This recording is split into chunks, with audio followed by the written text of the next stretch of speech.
Hi, Neota. Hello, Miri. How are Hello, you? hello. I'm wonderful. Thank you. How are you? I'm wonderful too. And we have an interesting subject to talk about, an interesting topic We to talk do. about. So let's And start. yeah, I think we should start. And I don't think that it will be possible for us to get through all of it because this is such an enormous topic. But I think it's important for us to start the conversation and, you know, start getting the information out there to help people. And what Yeah, I'm talking about, sorry. no, and I said if anyone is interested for, part two or anything like this, let us know and we will record a part two. But for now, yeah, go Yes. ahead. Yes. What we are talking about is ancestral or generational trauma. And this is trauma that is transmitted from generation to generation. And that can mean in your DNA that the trauma is transmitted into your physical body through your DNA, through ancestral atrocities or traumas that were suffered, and also the resulting responses to trauma that are passed on generation to generation through behaviors and cycles of um, abuse or neglect or even just mindset. So, whew, So yeah, so in when we talk about emotion code, and I know emotion code is not hypnosis, but it's an energy work. We say inherited to you at the time of conception. This is how we get those package or absorbed through your time life yes, by yes, someone else, by behavior of someone else that you get it like as an empath, for example, you can right. receive it. So what are we talking about here? Let's be Well, more specific. okay, well, let's trauma and the resulting behaviors or personality traits or even health issues that are directly responsible from a traumatic response. So, that can be everything from fibromyalgia to an inability to process intimacy. It can be bad habits, seeking fulfillment in an exterior kind of thing, smoking, drinking, shopping, gambling, all of those things are feeding uh, a hole, and that hole is created by trauma. And so So we're the talking event, about like addictive behavior because of trauma. right? That's just one of the Yeah. things. That is just one of the things. We It's creating the cycles of um, unhealthy or toxic relationships. It is the inability to create healthy relationships, to trust issues. We're talking about the whole gamut of unhealthy behaviors. It comes down to a response to trauma, and in the trauma, so if you're dealing with a trauma that is in your life, like the an abandonment or a rejection or and maybe going through an experience of an accident or something that is sudden and unexpected. So there's the slow burn trauma that you live with day in and day out, that it comes from your ancestors, and it comes in, like we said, it can come through your DNA or it can come through behaviors. So do you want to speak a little bit to what you learned about DNA coding with Yeah, trauma? so well, let me just start by saying usually I don't work with trauma. Saying Right. that, I do work with symptoms that might be coming because of trauma. What do I mean? If someone comes to me and say, I have trauma, I want to work on this trauma, usually I refer them out. But if someone tells me I have anxiety and I want to work on this anxiety and improve it and create calmness and freedom, then we would work together. And what I notice with emotion code, for example, which again, it's not hypnosis, it's that in many cases we are being inherited and given different emotions with our DNA baggage, meaning it can be anything from, anxiety and guilt and hatred and resentment and stubbornness or anything like this. And it basically, until we release it, it's like it sits with us. And many times it feels, it's us because from when we were born, we have it if it's inherited, but it still feels foreign to us on some level. Yes. So this is what I noticed. But you are working more with people who come to you because of trauma. Yes. Yes. I am definitely I think I'm a trauma specialist. And I'm just going to say a couple of things that are true to me. And the first thing is, I'm really arrogant about the power of hypnosis. I really am. And so when you talk about emotion code, or we talk about tapping, or any of those things, I do believe it is hypnosis. And the reason I believe that is because your subconscious never turns off. Never. Not at any, that's what, that's how you get dreams. And that's why poker players can't cover up their tells, is because your subconscious is constantly engaged.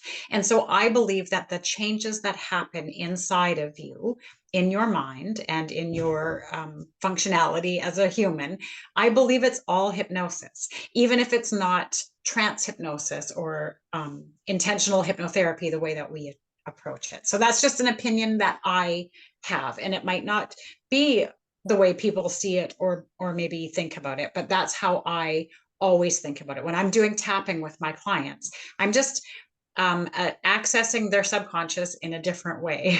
And it's so let me just make clear. So when we talk about hypnosis, usually we talk about something more active that is co-creation, and the person we work on is participating and is not just sitting like nothing happens. When we're talking about any other modalities that involve the subconscious mind, like emotion code, less tapping, because tapping, they need to be active, but emotion code, it still involves the subconscious mind. However, it's not hypnosis in a sense that they need to be active, they need to participate. I get what yes. Yeah, you're right. It is more of an energy, like when you release emotion through maybe sound or emotion code. So it is, And you're I right. think It's a little more like maybe passive subconscious engagement as opposed to targeted. what I think is that you mean that every time we utilize the subconscious mind, it's a sort of hypnosis. And in order to release something and rebuild something new, we need the subconscious mind engagement. Exactly. Very well said, Miri. Okay. Yeah, that's exactly how I feel about it. Indeed. So now I don't know where we were going with that. I'm so sorry. I derailed us.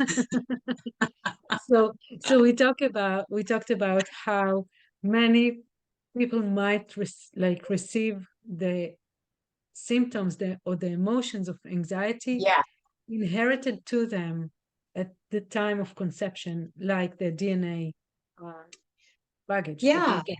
And those things have been studied and proven through scientific studies, like through Holocaust survivors and the ancestors, as well as residential school survivors and their ancestors, and how that trauma has transmitted right into their DNA and been inherited generation after generation, and that it became part of the DNA through trauma. So it Yes. was incorporated into their DNA and into the coding of their physical and emotional bodies. But the thing that I focus on in that statement is that it became part of them as the result of trauma. Well, if it became part of them, that means it is a possibility for it to be uncoded, for it to be released, and for the DNA to switch back or evolve into something healthier. You can incorporate trauma, creates change. Trauma changes people, Yeah. and healing that trauma undoes it, or takes it in a new way. So yeah, we talked before that we know about some studies that were done on Holocaust survivors and second and third generation, and residential schools and the new generations. We don't like, I'm not aware personally about any study that is done to show that relieving the symptoms of trauma will change the DNA. However, it sounds very right to me Yeah. that if we change something, it will, continue to change the DNA and what we are inheriting our kids or our next generations with. Yeah. Yeah.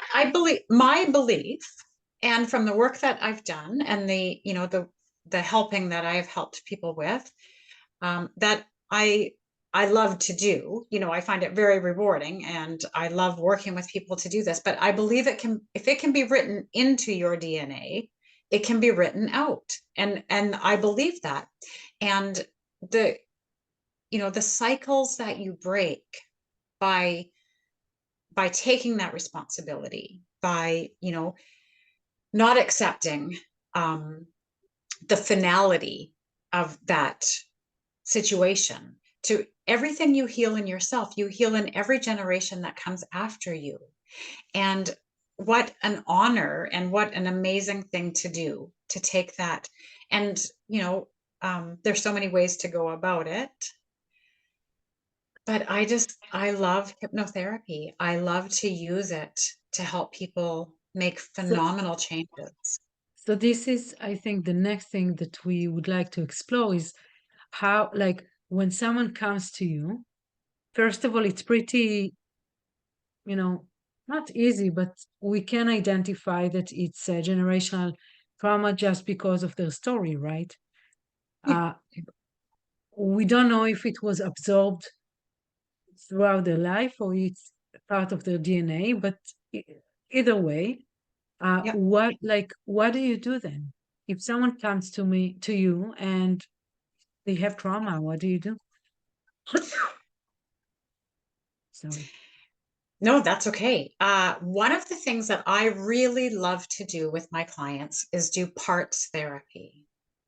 I like to speak directly to the part of the person that is the disruptor. I like to speak to the part of the person that is, because our personalities are so complex, and the movie Inside Out, when they had the little characters like anger, and that was the most spot on representation of what's going on inside of us. So let's take a step back so Okay. people understand what is parts therapy. The idea is that we have many parts to us within Yep. us. So the part of us that is angry, the part of us that is calm, the part of us that wants to eat, and the part of us that wants to exercise, the part Yeah. of us that wants to be lazy, the part Yeah. of us that want to do homework and Yeah. study. So we have many, many parts, and when you do it, you talk to the part specifically that is responsible for the trauma. That's exactly how I approach it. So I think that inside of us, like if our entire personality was developed as a puzzle and all of those pieces fit together, and some of them are bigger and bolder and some of them are smaller and, Yep. softer, but they all fit together and create the entire portrait that is us as a personality. And then you pull out that particular part and say, hey, what's up? What's your deal? Nice to meet you. Why do you do that? And And you do it not only why do you do it, but you also ask this part later on, and it sounds a bit woo, but in hypnosis it sounds different and it feels different. You also yes, ask this part, how can they change the behavior and support the person, right? because all of our parts were developed as we grow and become more and more of humans, more and more people as we grow from toddler to child to adult. All of our parts are developed to take care of us. They are, even if they have a negative behavior, they do it for a positive reason. And so all of our parts are just trying to do our best. And so the part will be willing to have a new outlook, have a new behavior, or have a new reason for existing, because that's what they're there for, is to take care of us. And so we can identify those parts. And I don't know if this is, I just want to explain this. It's very, very rare for someone to have, it used to be called multiple personality disorder. It's now called dissociative personality disorder. And there are different camps about the genuine. But what happens is if somebody suffers extreme trauma before their 8th birthday, all of those individual parts in the puzzle actually shatter. So instead of fitting together, they disassociate and they become individual personalities that don't fit together. And that's dissociative disorder or multiple personality disorder. But it's the same thing. It's those same parts that were developed to take care of us. And they just become a part of who we are and how we behave. And some are obsessive and some are passive and some are angry and some are peacemaking, and that's how the personality works. And it's so empowering to be able, as a hypnotherapist, to work with the individual parts and make those changes. I Yeah. just love it. I love it. It's interesting too, to find out why that part was necessary in the first place. And so um, it's really something I love to do with my clients.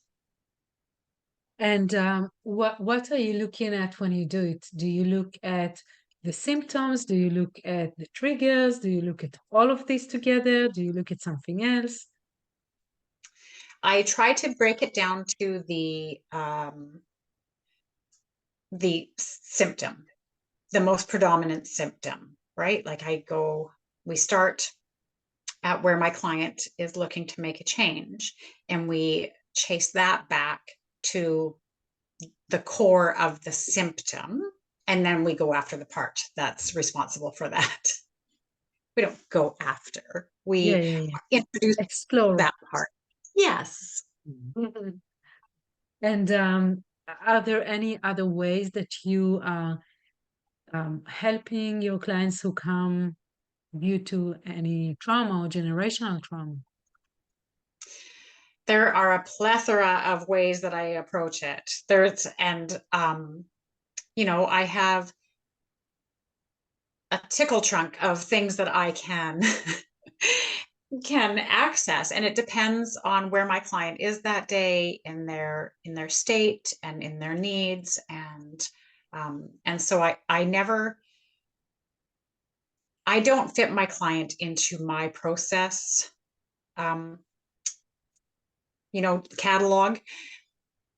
I get my client in the chair and then I'm like, okay, where are you today and what do we need? And I just pick the appropriate approach that I have that day. And that It might be tapping, it might be direct suggestion, hypnotherapy where they don't do any of the work. It might be Mhm. deep involved work where we talk to the part, which can be so revealing, but it's work. There's work involved. Just want to say, I know it's like the smallest nuances, but when you say they don't know, they don't do any of the work, they still do some work. They still need I'm to use sorry. their imagination, right? So Yeah. yeah, just, you know, No, you're to set absolutely right. expectations, to set expectations, if someone thinks that they come and they don't do anything, You're this right. is not it. Because, for anything that is big enough for you to come and see someone wanting to change it, you are expected to do something.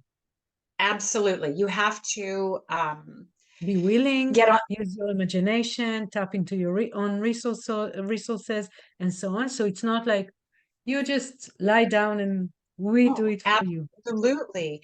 Absolutely. And our clients have to communicate to us any resistance that is happening in their subconscious. And then we have to explore what that resistance is in relation to.